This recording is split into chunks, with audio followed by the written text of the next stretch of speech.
Hello friends, welcome to my channel Pratibha tutorial.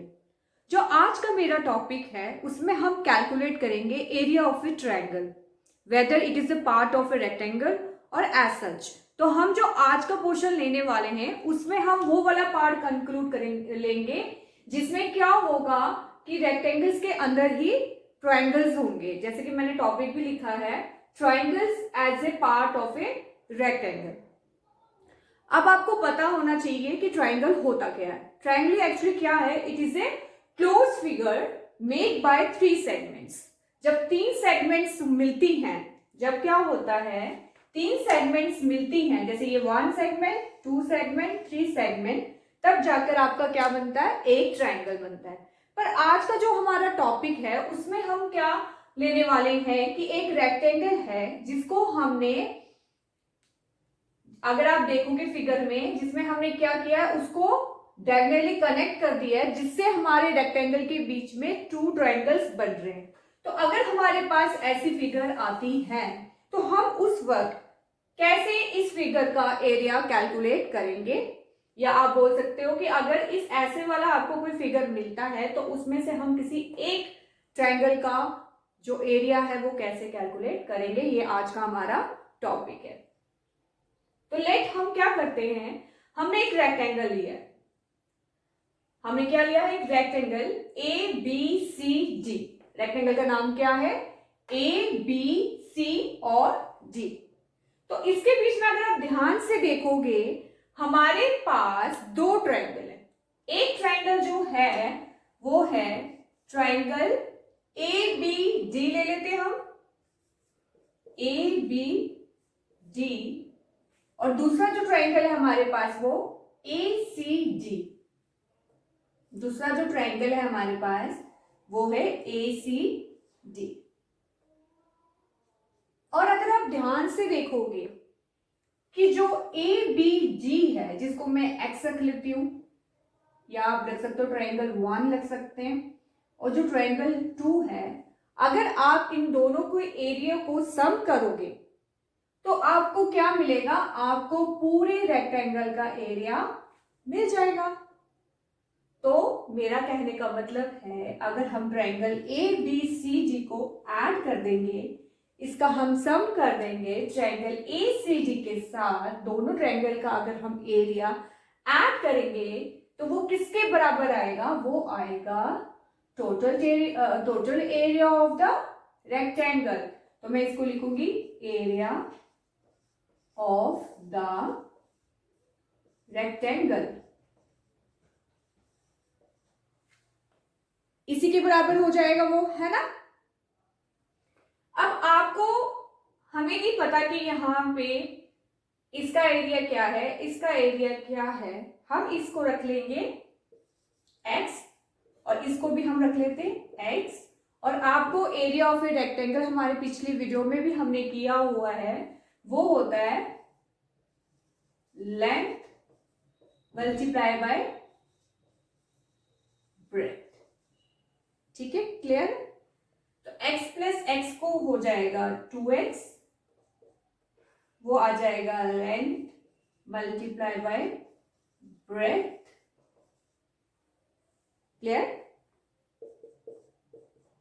x यानी कि area of a triangle is equal to, अब किसके बराबर आ रहा है? आप देखिए, एरिया ऑफ ए ट्रायंगल पर कैसे? Area of A each triangle, क्योंकि पहले हमारे पास 2 ट्रायंगल थे, अब हम ईच ट्रायंगल लिखेंगे। Area of A each triangle, अब आप देखो कितने के बराबर आता है। वो आएगा, क्योंकि ये 2 दूसरी साइड जाके हाफ बन जाएगा। आपको मैंने पहले भी बताया था कि मल्टीप्लाई में अगर टर्म होगी वो दूसरी साइड जाके डिवाइड में आ जाएगी, वो डिनोमिनेटर में आ जाएगी। Multiply length multiply breath.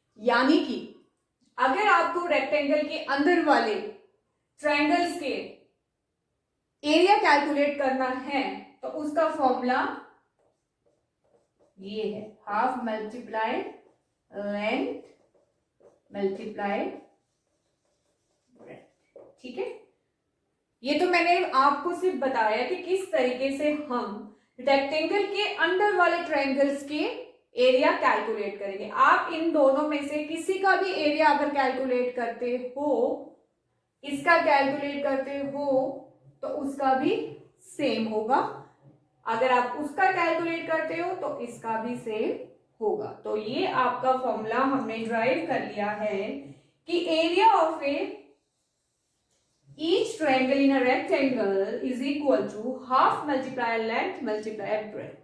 ठीक है, क्लियर है, बहुत ही इजी है। अब हम इसी फॉर्मूले को लेते हुए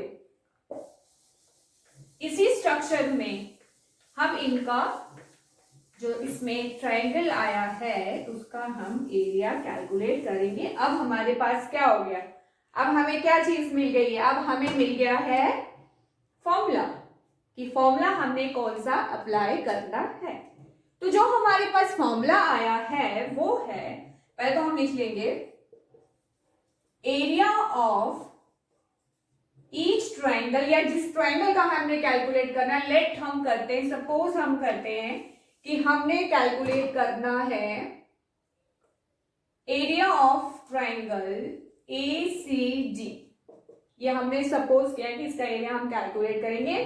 फॉर्मूला हम ड्राइव कर चुके हैं, half multiply length multiply breath. ठीक है, ये हमारे पास हमें मिल चुका है। हाफ लेंथ हमारे पास 8 सेंटीमीटर है, ब्रेथ हमारे पास 4 सेंटीमीटर है, हाफ मल्टीप्लाई 8 4 32 सेंटीमीटर स्क्वायर। चाहे आप 32 का हाफ कर लो, चाहे आप इसको लोअर टर्म में रिड्यूस कर लो, तो आपको पता चल जाएगा कि 32 का हाफ जो होता है 16 सेंटीमीटर स्क्वायर।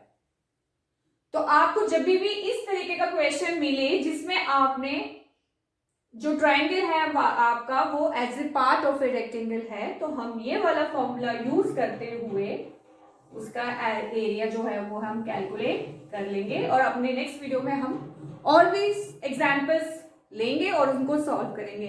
होप है कि आपको मेरी वीडियो पसंद आई होगी। अगर आपको मेरी वीडियो पसंद आई है तो प्लीज लाइक करना मत भूलिए, शेयर कीजिए, कोई प्रॉब्लम होगी तो कमेंट कीजिए, और हाँ, मेरे चैनल को सब्सक्राइब करना मत भूलिए। Thank you very much.